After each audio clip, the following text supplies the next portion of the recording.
After a few hours of getting her, she's now maxed her weapon and even the echoes, which to frank with you, my luck regarding farming her echoes was insane to be frank with you, because like for the one costs, I already have them, and like, as you can see, one has three one to stats, other one has four. As for the three costs, if you don't know like the bare three cost of the new set, the only way to get this echo is by farming it in the overworld. Like you can't get it in the new nightmare echo field.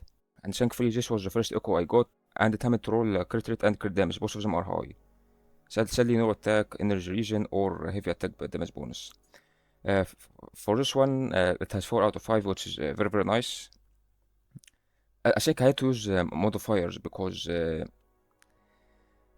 when I farmed it, like, I didn't get a single electro damage bonus, so I had to use modifiers. Same for the forecast. I didn't get a crit hit with good substats, so I had to use modifiers.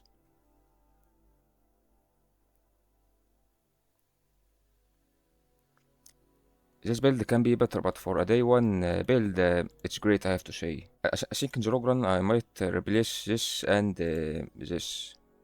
Maybe as well this one, because or definitely this one, because even though this one has a high roll crit rate and crit damage, it's only 2 out of 5. But for this is 4, it's okay.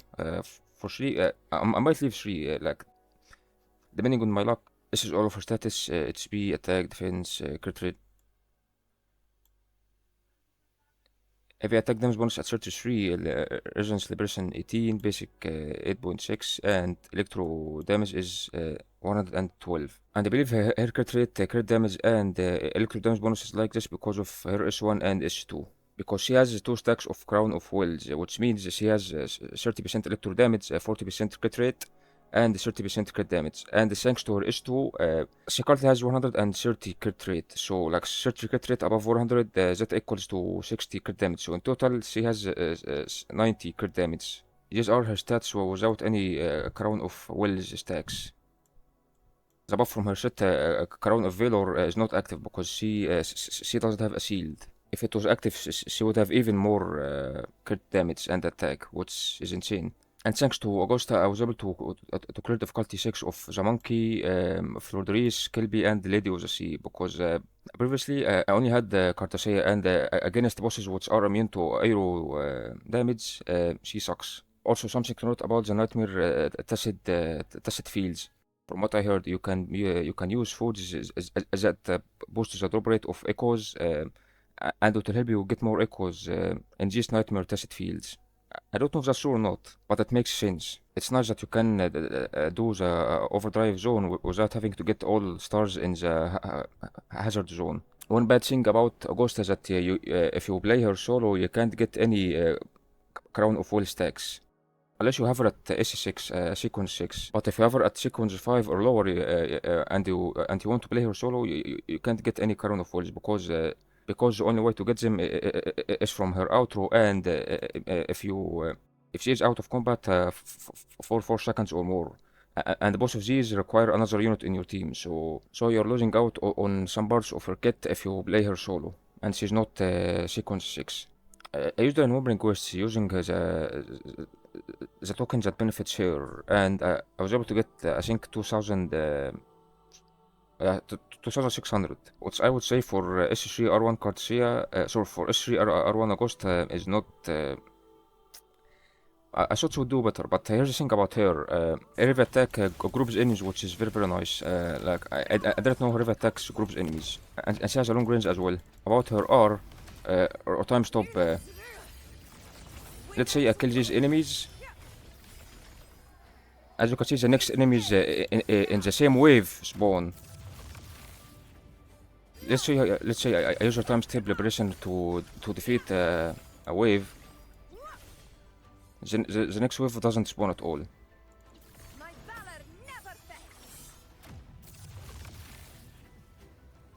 So make sure to use her time stop liberation at the start of a wave.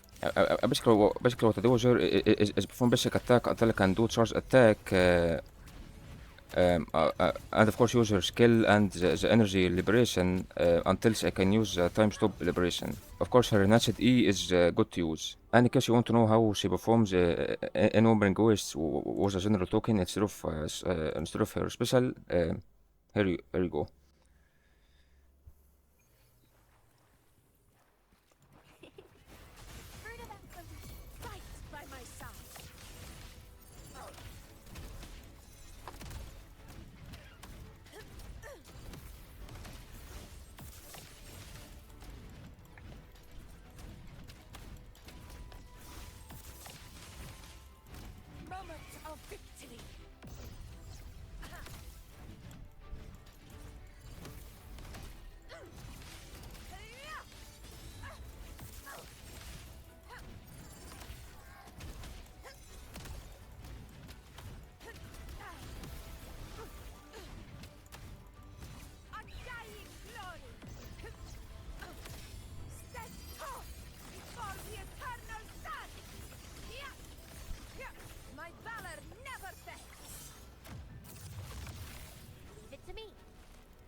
Conquest begins now.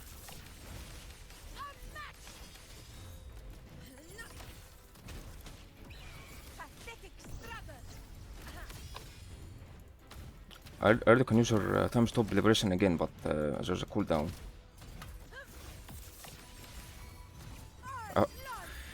Sometimes I forgot I have to hold it, not press the R. One strike is enough.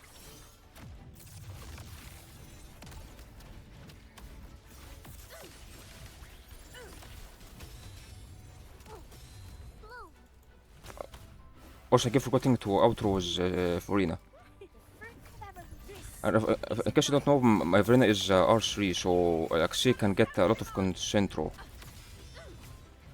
I can't use her time stop one, but I can use her regular liberation one. Winners win. Winners win. It ends now.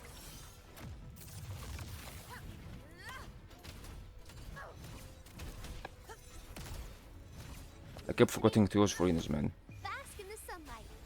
I probably can do better if I focus on Verena's outros. Begins now. Sing of my triumph.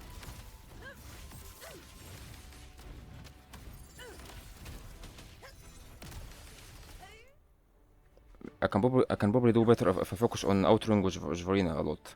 Cause this time I got like I think almost the same score. Was a general token which buffs Augusta less than the token specially made for her. I feel like having a teammate which can build up concentro energy fast is key to dealing a lot of damage with Augusta. But remember, Augusta has to stay out of combat for 4 seconds or more to get a stack of Crown of Wills. Fight by my side.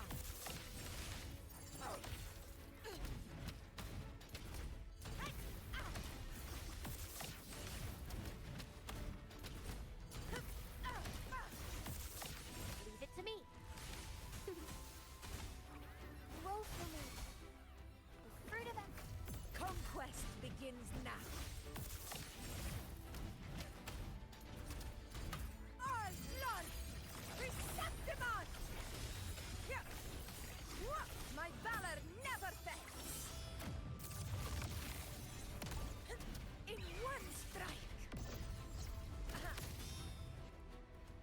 Invincible! Roars of conquest! Blue! Luminous energy! The fruit of evolution.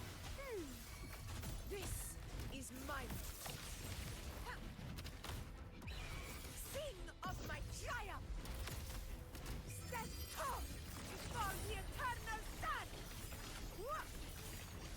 One strike is enough!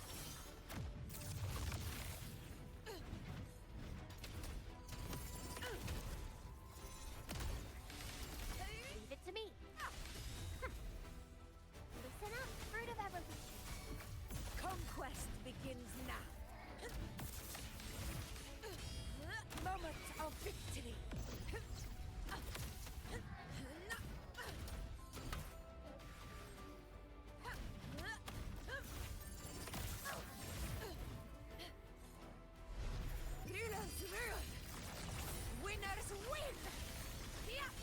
something happened, so sorry about that. Now. Bask in the sunlight. The fruit of evolution. Fight by my side.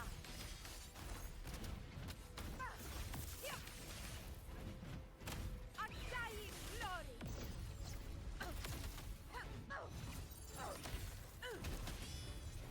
Bloom. Photosynthesis. The fruit of evolution. Conquest. Stand tall before the eternal sun. One strike is enough.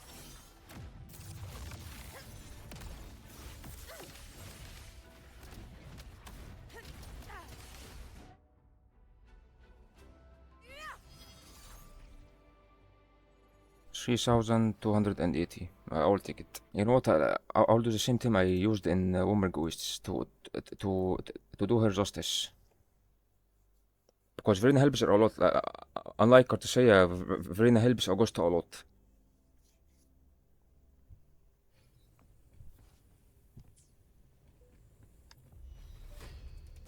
Luminous energy. The fruit of evolution.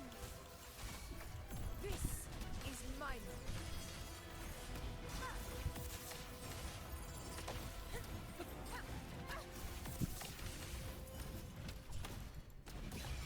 Perceptimon! Stand tall before the eternal sun! My valor never fails! Leave it to me. Remember, you need to stay out of combat for 4 seconds. Fruit of evolution. Bask in the sunlight. Hopefully that should be enough. Conquest begins now.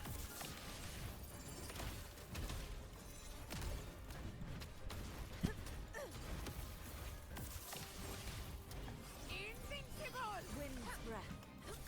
I missed her R. Like, sometimes her R is the energy one, not the time stop one can miss. Because she goes places. She goes places. Now. Bloom. Like, Flodris should have been dead already, but because of Augusta's mess up, she goes places, she should have been dead already.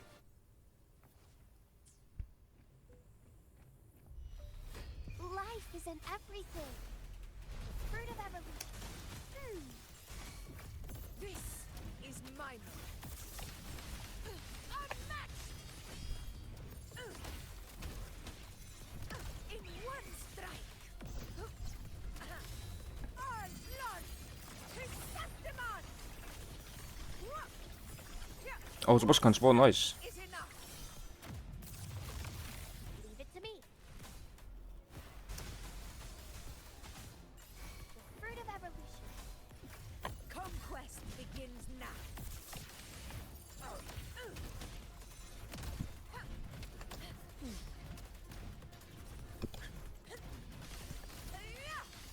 Moment of victory. Stand tall before the eternal sun. Op zijn ass. Op his ass. It ends now. Bloom. Bask in the sunlight. Listen up, fruit of evolution. Okay, that's for should be 4 seconds, maybe, I don't know. Nice. Now this is how you play with her, with Verena. And I think thanks to Augusta, I can finally get all stars of Tower of Adversity, because this one should be Augusta solo. Well, not solo, but was low build unit. This one should be like the first 3 should be Rover and Encore, and the final one should be Flodris. Yeah, it should be done. And then I should focus on this. But I believe each one is 5, so like Flodris is 1, Cartesea is 1,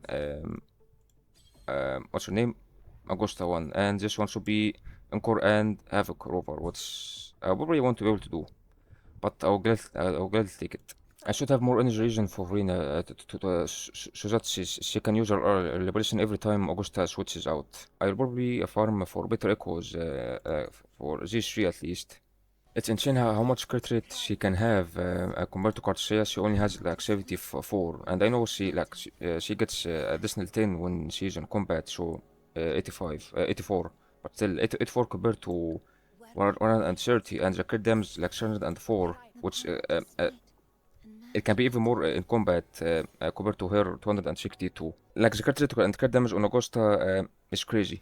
With sequences, because remember I have her at S3, and if you get her at S6, which she can hold up to 4 stacks of Crown of Wills, she will have, I think she would have like 170 crit rate, and crit damage she would have 384, which is wow. She would have 142 electro damage bonus, and that's a lot of stats. To be frank with you, in terms of playstyles, I like Cartesia's more than Augusta.